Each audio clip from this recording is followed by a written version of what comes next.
The Indian response to the government's diplomatic note is eagerly awaited on the issue of encroachment of Nepal's territory by the southern neighbors. The coming days are destined to be a crucial time and a litmus test for Oli-led government. Good morning, I'm Amar Singh Pradhan. Let's begin with the top stories this hour. Indian response to the government's diplomatic note against the encroachment of Nepal's Kalapan area awaited. Experts say the outcome would prove the government's potential. Sanghya Samajwadi Forum Nepal to stick with the Oli-led government for the time being, even as continue to raise voice for its demands. Domestic telecom giants failed to make it to the list of top taxpayers list. Messaging apps such as WhatsApp and Viber lead to decreased revenue collection.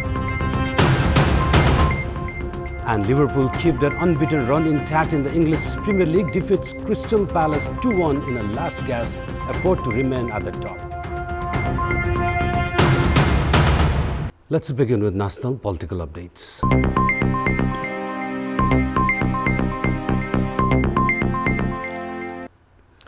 The government has finally sent its diplomatic note to India expressing discontent against the encroachment of Nepal's Kalapani, Lipulek and Limpiadhura regions by the southern neighbors.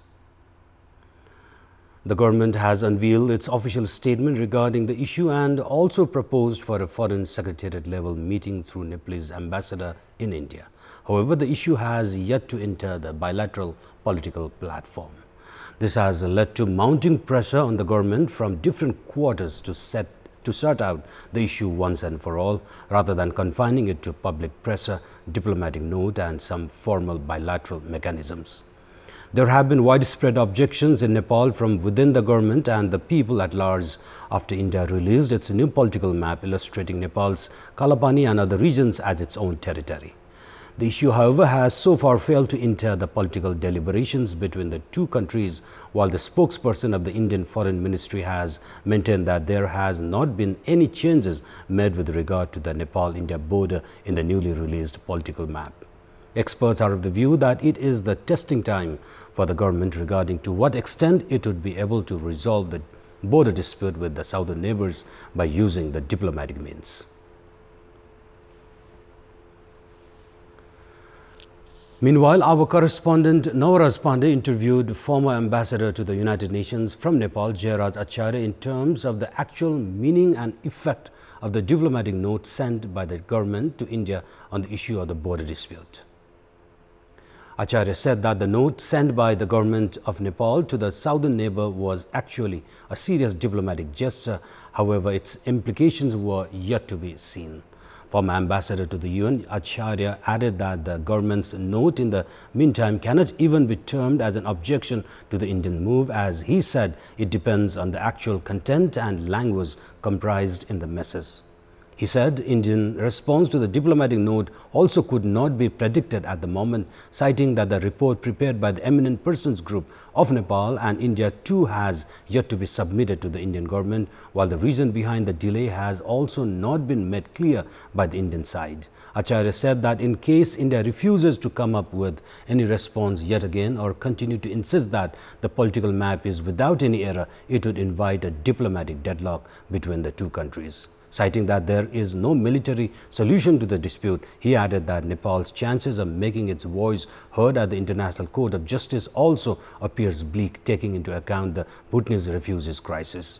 Acharya said that seeking support from an international mediator also would not prove beneficial to Nepal, as it would take the issue under a third party's jurisdiction. He said that the only viable option that Nepal can look for at the moment is the diplomatic dialogues, and it's up to the government to resolve the issue through the diplomatic means.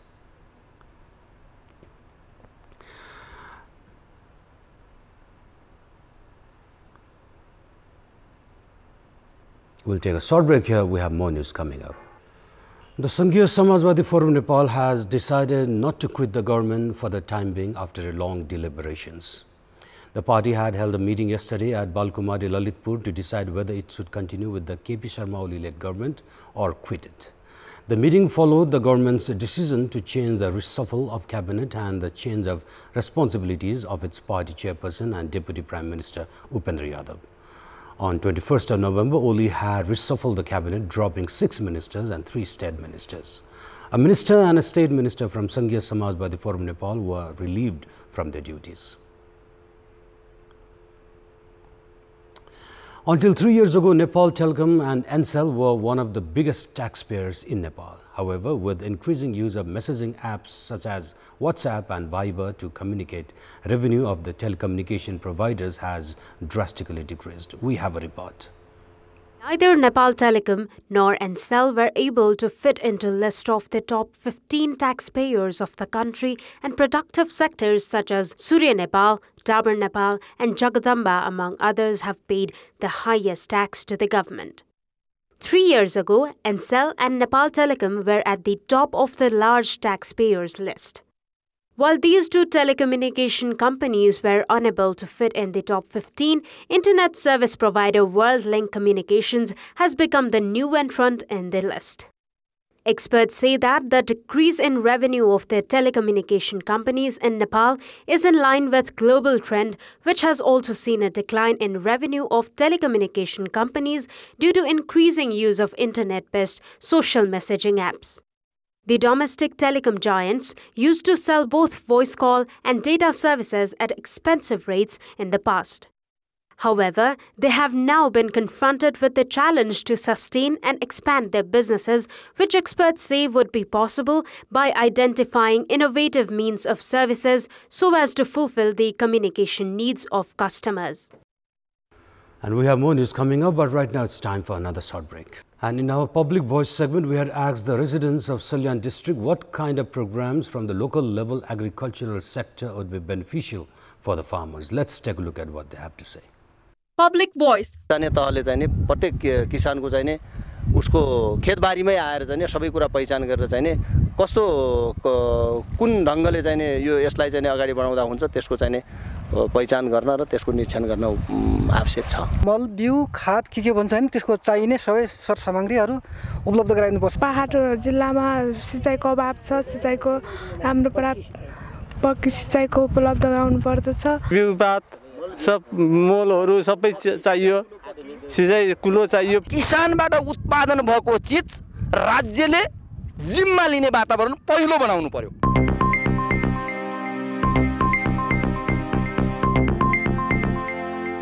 And it's now time for our segment Public Pulse, where you text us with your opinion. Public Pulse. Why do you think the infrastructure for the 13th South Asian Games hasn't been readied when there's just a week left for the kickoff? Our options are A, irresponsibility of sports officials, B, carelessness of contractor, and option C, business as usual. The voting is on. Type any W, select your option A, B or C and send it to 34001 to share your opinion with us. Let's move on to sports update. Sports news. Liverpool have continued its winning streak to stay on top of the English Premier League table. Liverpool aced past Crystal Palace 2-1 in the match played late last night, with Roberto Firmino scoring a late winner. Sadio Mane had made it 1-0 early in the second half, but Wilfred Zaha leveled the score with 8 minutes remaining.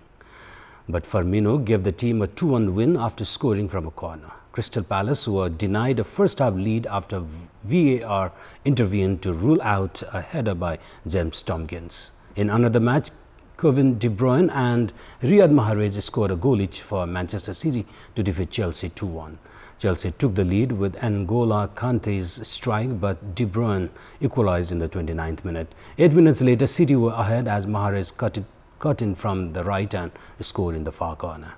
Likewise, Jose Mourinho celebrated his first win after Tottenham Hotspur defeated West Ham 3-2, while Leicester City also enjoyed a streak of win, defeating Brighton 2-0. González Higuaín scored twice as champions Juventus staged a late comeback to defeat Atalanta 3-1 in the Italian Serie A. All the 3 goals by Juventus playing without Cristiano Ronaldo came in the second half of the match. Robin Gosens had put Atlanta ahead in the 56th minute. Higuaín cancelled Atlanta's lead in the 74th minute and scored the team's second goal in the 82nd minute. Paulo Dybala sealed the 3-1 win in the injury time. In another Serie A fixture, AC Milan and Napoli played a 1-1 draw. And it's now time for our special segment Around the World.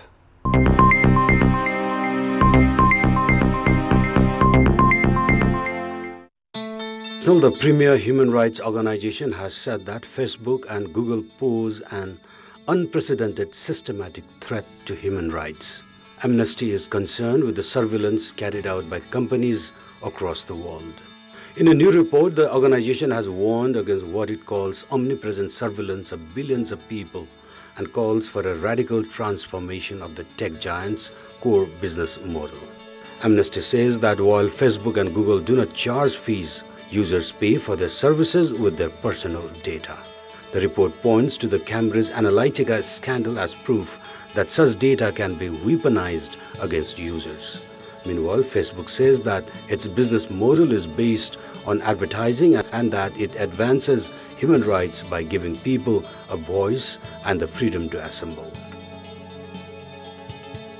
The U.S. House of Representatives has passed 2 bills intended to support protesters in Hong Kong and send a warning to China about human rights. The bills have been sent to the White House for President Donald Trump to sign or veto amid delicate trade talks with Beijing.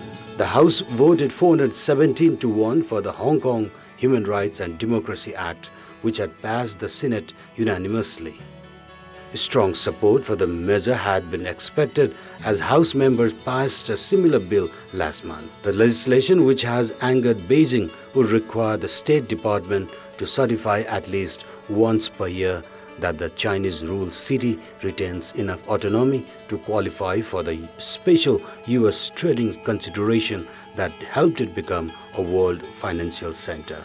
This is Amar Singh Pradhan for Kantipur News Desk.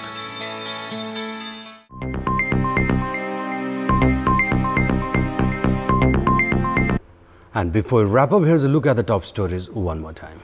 Indian response to the government's diplomatic note against the encroachment of Nepal's Kalapani area eagerly awaited. Experts say the outcome would prove the government's potential. Sanghiya Samajwadi Forum Nepal to stick with the Oli-led government for the time being, even as continuing to raise voice for its demands. Domestic telecom giants failed to make it to the list of top taxpayers list. Messaging apps such as WhatsApp and Viber lead to decreased revenue. And Liverpool keep their unbeaten run intact in the English Premier League, defeats Crystal Palace 2-1 in a last-gasp effort to remain at the top. And those are the latest headlines. Next English Bulletin at 11 a.m. later this morning. Stay with us for more news and entertainment on KTVSD. Good day.